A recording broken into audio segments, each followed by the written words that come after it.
So the other test is EGD, also called endoscopy. So endoscopy is always done with a biopsy. The endoscopy with biopsy should be performed in patient whose symptoms are unresponsive to initial therapy. So the patient who are responsive to unresponsive to initial therapy.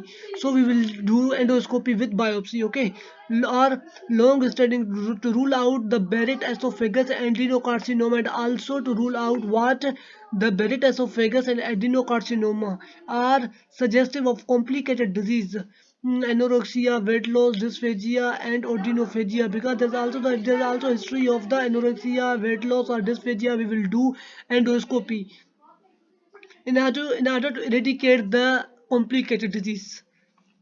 After that, what is the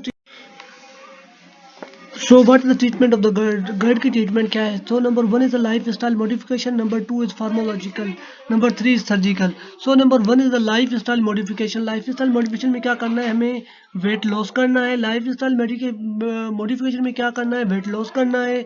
Head of the bed elevation करना है, ठीक है. उसके बाद क्या है? Reduction of the meal size, मतलब जो हमें जो खाना खाते हैं वो कम खाना है, ठीक है. Reduction in the meal size. उसके बाद क्या है? Avoidance of the nocturnal meals. Nocturnal कहते हैं रात को, तो रात के वक्त जो है ना, रात का जो खाना है वो कम खाना चाहिए. नॉक्चुरनल मीन्स नाइट, तो रात का जो खाना है वो क्या करना है? कम खाना चाहिए. और उसके बाद और वो चीज़ें जो लोअर एसोफिकल स्फेक्टर की जो है ना रिलैक्सेशन, जो है ना उसको कॉन्ट्रैक्शन को कम करवाते हैं. क्या करवाते हैं? काम कम करवाते हैं. जैसे फॉर एग्जांपल कैफीन हो गया, अल्कोहल हो गया, चॉकलेट हो गया, गार्लिक ऑनियंस हो गए, मिंट्स हो गए और निकोटीन हो गए. तो वो चीज़ें जो लोअर एसोफिगल इंस्पेक्टर के क्या करते हैं? टोन को कम करते हैं लोअर एसोफिगल इंस्पेक्टर की, तो वो भी कम लेने चाहिए, ठीक है. जैसे फॉर एग्जांपल कॉफीन हो गया, अल्कोहल हो गया, चॉकलेट हो गया और गार्लिक ऑनियंस और मिंट्स हो गए. उसके बाद क्या है? Pharmacological treatment. तो फार्मेकोलॉजिकल ट्रीटमेंट में तो वैसे स्टार्ट विथ एंटी एसिड. तो हम शुरू किससे करते हैं? एंटी एसिड से करते हैं. जब सिम्टम क्या हो? माइल्ड सिम्टम हो. When symptoms are mild, anti acid, ठीक है. उसके बाद अगर इंटरमीडिएट अगर सिम्टम्स हैं तो क्या करेंगे? हम H2 रिसेप्टर एंटागोनिस्ट देंगे. H2 receptor antagonist for example cimetidine और रेनिटिडीन. साइमेटिडीन और रेनिटिडीन, ठीक है. और उसके अलावा तीसरा जो है वो क्या है? Proton pump inhibitors. Proton pump inhibitors जो हमारे ओमीपेराजोल हो गए. ओमीपेराजोल जैसे फॉर एग्जांपल ये राइजिक हमारा क्या है? वो भी क्या है? ओमीपेराजोल है, राइजिक. तो ये क्या एक ब्रांड नेम है और ओमीपेराजोल क्या हो गया? ये एक जेनेरिक नेम हो गया, ठीक है. उसके बाद in patient with chronic and frequent symptoms, वो पेशेंट जिसमें जो है ना क्रोनिक और फ्रीक्वेंट सिम्टम्स होते हैं, ठीक है, उनमें हम देते हैं, ठीक है. तो स्टार्टिंग जो हम करते हैं वो किससे करते हैं? एंटी एसिड से करते हैं. किससे? एंटी एसिड से, ठीक है, एन एसिड से. ये हो गए एंटी एसिड, ठीक है. उसके बाद क्या है? Infection with chronic and frequent symptoms are prepared for severe erosive disease. उसके बाद तो ये जो है ना ट्रीटमेंट ऑफ द GERD. और ट्रीटमेंट ऑफ द GERD में हमें और क्या करना चाहिए? और जब हम एंटी एसिड दे रहे हैं, उसके बाद भी अगर पेशेंट जी का जो कंडीशन है वो स्टेबल नहीं हो रहा है, बेहतर नहीं हो रहा है, उसके सिम्टम्स जो है ना वो ट्रीट नहीं हो रहे हैं, तो अब हम क्या करेंगे? फिर हम देंगे, क्या करेंगे? प्रोटोन पंप इनहिबिटर्स देंगे. प्रोटोन पंप इनहिबिटर देंगे. क्या देंगे हम? Proton pump inhibitors.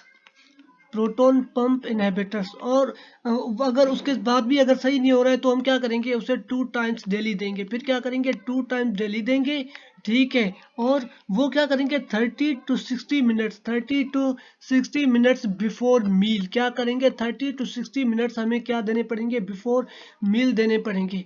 Before meal हम क्या देंगे? प्रोटोन पंप इनहिबिटर देंगे 2 times daily. 30 to 60 minutes after 30 to 60 minutes before meal. 30 to 60 minutes क्या करेंगे? बिफोर मील देंगे. और क्या करेंगे? For 4 to 8 weeks. 4 to 8 weeks 4 से 8 हफ्ते तक, वीक तक हम ये ट्रीटमेंट कंटिन्यूस रखेंगे, ठीक है. उसके बाद क्या है? अगर अभी भी अगर कोई इम्प्रूवमेंट नहीं आ रहा है, अगर अभी भी there is a no improvement, तो फिर हम क्या करेंगे?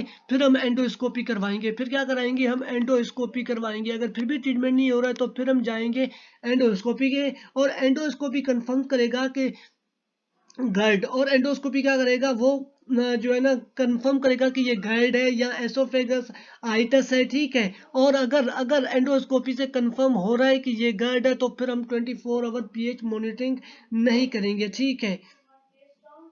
अगर अगर हमारा जो है ना एंडोस्कोपी नॉर्मल है, तो नॉर्मल है, तो फिर अब क्या करेंगे, हम 24 आवर पीएच मॉनिटरिंग करेंगे, ठीक है। अगर हमारा एंडोस्कोपी नॉर्मल है, तो हम क्या करेंगे, 24 आवर पीएच मॉनिटरिंग, जो हमारा क्या है 24 आवर पीएच मॉनिटरिंग, जो हमारा क्या है गोल्ड स्टैंडर्ड है। 24 hour pH monitoring is the gold standard for GERD, ठीक है। तो जबकि अब हमने GERD पढ़ लिया, तो अब क्या कर रहे हैं, हम इसकी केस स्टडी देख लेते हैं GERD की। तो उसमें क्या है, 45-year-old man present to his primary care physician for recurrent burning chest pain. तो क्या हो रहा है यहाँ पे, burning chest pain, recurrent burning chest pain after meals. क्या हो रहा है, आफ्टर मील्स। जैसे हम यहाँ पे देख के आए थे, हिस्ट्री ऑफ द पेशेंट अगर कोई भी आता है तो क्या है, heartburn that commonly occurs 30 to 60 minute after meal. तो क्या हो रहा है, हार्ट बर्न और burning chest pain after meal आ रहा है, ठीक है। तो एक चीज ये हो गई, ठीक है। उसके बाद क्या है, and pain worsen when he reclines. और पेन जो है ना वो वर्स हो रहा है जब ये क्या हो रहा है, रिक्लाइन हो रहा है। तो यहाँ पे क्या लिखा हुआ है, worsen, pain is worsen with the reclining, pain is worsen with the reclining, ठीक है। और उसके अलावा अब हम देखते हैं क्या, improve with over the counter anti acid tablets. और एंटी एसिड टेबलेट से क्या हो रहा है, ये सही हो रहा है, इम्प्रूव हो रहा है, जो सिम्टम्स है साइन है वो इम्प्रूव हो रहे हैं, ठीक है। तो यहाँ पे क्या लिखा हुआ है, often improves with the anti acids, often improves with the anti acid, ठीक है। तो ये क्या शो हो रहा है, ये GERD को शो कर रहा है, तो ठीक है, ये क्या शो कर रहा है, ये GERD को शो कर रहा है, ठीक है। और उसके बाद आगे देखते हैं, and he also report a sore taste in his mouth, a sore taste in mouth and persistent cough for past 6 months, ठीक है।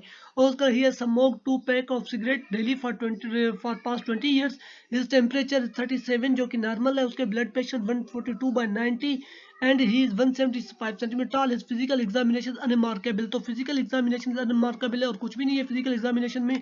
तो जो हमारा हिस्ट्री में जो जो हमारे पॉइंट्स हैं वो क्या था, नंबर 1 जो है बर्निंग चेस्ट पेन हो गया, ठीक है। Burning chest pain after meals, number 1 point ये हो गया, ठीक है। Number 2 is pain is worsen with the reclining position, तो नंबर 2 ये हो गया। His pain is improved with the anti acid tablets, number 3 तो ये हो गया, ठीक है। उसके अलावा ये सोर टेस्ट इन हिज माउथ, ये हो गया नंबर 4, ठीक है। उसके अलावा क्या है, परसिस्टेंट कफ, ठीक है।